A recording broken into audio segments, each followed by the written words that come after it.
15 probinsya sa bansa ang inilista ng pulisya bilang areas of concern sa eleksyon 2013. At sa pag-aaral ng GMA News Research, marami sa mga tinukoy na lugar sa election watchlist, ilang eleksyon ng pasok sa listahan. Balita hatid ni Claire Delfin.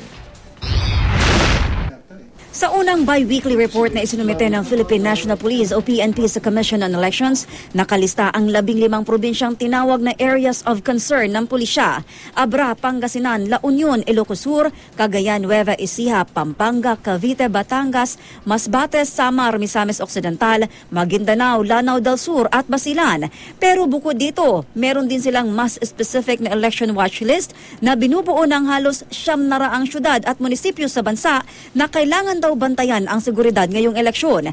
Mahigit kalahati ito sa kabuang bilang ng mga syudad at munisipyo sa buong bansa.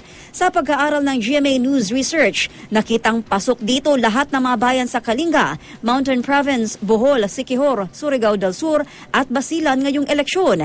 Di bababa sa 82 mga lugar na nasa watchlist ang di nawala sa listahan ng mga binabantayang lugar sa 4 na eleksyon.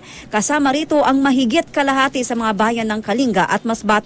Not necessarily hotspots, but then because of incidents of violence no mga past elections, because of presence of threat groups, masasabi natin na dapat tignan an area of concern. Intense political rivalry, presensya ng mga private armed groups at iba pang armadong organisasyon tulad ng NPA. Ilan lang daw ito sa mga basehan ng pulisya sa pagtukoy sa mga lugar na nasa election watch list nito. Ayon pa sa pulisya, bantay sarado na raw sila ngayon, lalo pat ilang araw na lang ay magsisimula na ang kampanya ng mga lokal na kandidato. 5 probinsya sa listahan ng DILG ang itinuturing na high risk sa karahasan dahil sa matinding tunggalian sa politika. Binuo na ang National Task Force SAFE 2013 para mapaigting ang pagbabantay at pagsawata sa mga elemento ng karahasan, kabilang ang operasyon laban sa loose firearms. Mahigit 1,600 armas na raw ang nakumpiska simula nung mag-umpisa ang campaign period. Patuloy rin daw ang pagbuwag sa private armed groups at criminal gangs na madalas ginagamit daw ng mga politiko laban sa mga katunggali. Tinututukan din ang paniningil ng NPA ng permit to win at permit to campaign fees mula sa mga kandidato. Ayon sa COMELEC, sa umpisa ng local campaign sa March 30, maaring hahaba pa ang election watch list.